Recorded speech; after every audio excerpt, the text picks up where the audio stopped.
Doncs tot fa pensar que sí, tot i que no de manera imminent. És a dir, els experts de l'Institut Geològic, que depèn del Ministeri d'Economia, diuen que l'activitat sísmica seguirà decaient en freqüència i intensitat, però que el risc no s'anirà del tot fins d'aquí unes setmanes. És a dir, en els pròxims dies encara hi podria haver-hi terratrèmols de més de 4 graus, com el que va haver fa uns dies. El màxim va ser de 4,2 graus a l'escala de Richter. Per això, per minimitzar el risc, és important que l'activitat de la planta estigui aturada. Per això la Fiscalia ha enviat la Guàrdia Civil perquè ho comprovi in situ, i també per saber l'origen exacte dels terratrèmols. El Ministeri d'Indústria ha instal·lat aquí un nou sismògraf. A les terrasses, als bars, al carrer, aquí no es parla d'altra cosa. Els veïns cada cop són més en nombre que demanen el desmantellament de la planta de gas. La plataforma en defensa de la Sénia, per defensa de la Sénia, ha convocat una manifestació per demà a les 12 aquí a les cases d'Alcanar. No descarten emprendre accions legals com les que ja ha pres la Fiscalia de Castelló,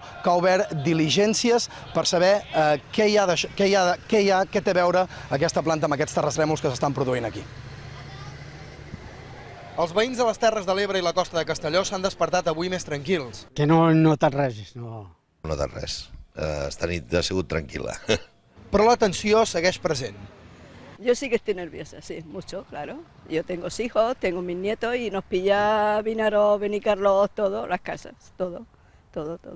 Tinc el cul bastant pret, no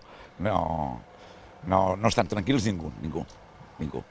Això no es tenia que haver fet aquí. I els alcaldes intenten calmar els ànims. Tampoc és una situació que sigui extraordinàriament greu, sinó que és una situació de que hi ha aquests fenòmens de recurrència, però que la probabilitat que succeeixin danys són infinitesimals, són però molt reduïdes. Uns 1.500 veïns es van reunir a nit en una assemblea informativa i per demà han convocat una manifestació a les 12 a les cases d'Alcanar. Exigeixen el desmantellament del magatzem submarí de gas. Queremos que esta pancarta la lleven los niños de Alcanar y las casas, que son nuestro futuro. Y para que nuestro futuro siga existiendo, lo que no ha de existir es la planta marina ni la planta terrestre. La Generalitat segueix recollint informació per entregar-la dilluns a la Fiscalia de Medi Ambient i la Guàrdia Civil verifica des de nit in situ el segellat de les instal·lacions de la plataforma Castor. 43 treballadors segueixen treballant a bord.